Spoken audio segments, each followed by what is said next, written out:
Today I will be talking about my 1997 Ford F-250. I will start off by talking about the two different types of calipers that my truck has, since my truck has calipers on all four wheels.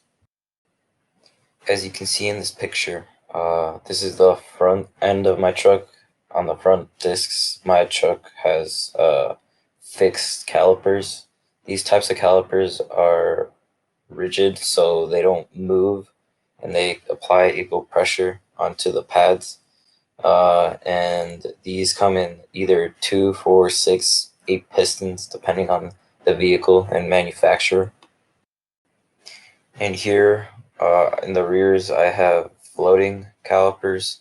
These calipers have one singular piston to allow the caliper to have slight movement, and of course these usually come with only one piston.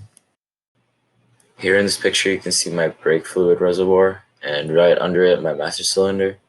There are two lines going into my master cylinder, the primary and the secondary, with an additional port that sits right next to my brake fluid reservoir, and that port is my brake pressure switch.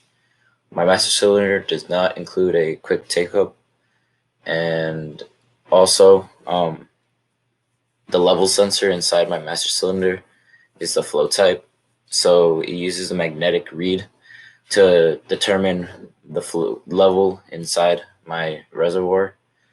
And if it were to be low, once the magnetic read makes contact with a certain part, it activates the circuit and illuminates a light to let me know if and when my brake fluid level is low. Also, if you hadn't noticed already, my booster was and is sitting right there. It's a vacuum type. In this picture you can see my parking brake setup. My parking brake is a mechanical parking brake. In this image you can see the pedal, and then right above it is where the sensor would be, which would be indicated by number 1. The sensor is, well, it's more of a switch. Once you press down on the brake pedal, it would activate the switch and turn on the lamp on my dash, indicating that my parking brake is on. And since my parking brake is mechanical, once you press down on the parking brake, it pulls on a cable running through my frame, which then pulls a lever in the rear discs, which my rear discs are top hat style, so they have a drum in them.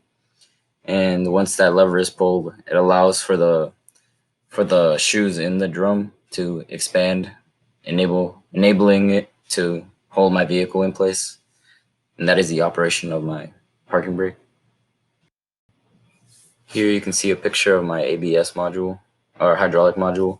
It rests right under my air filter, and it has 5 hydraulic lines going into it. 2 of them are from the master cylinder, and then 3 run directly to the wheels. And there are 3 because this is a 3-channel ABS system, which means that 2 of the lines go to my front wheels, and then 1 goes directly to my rears. And that would split to my rears.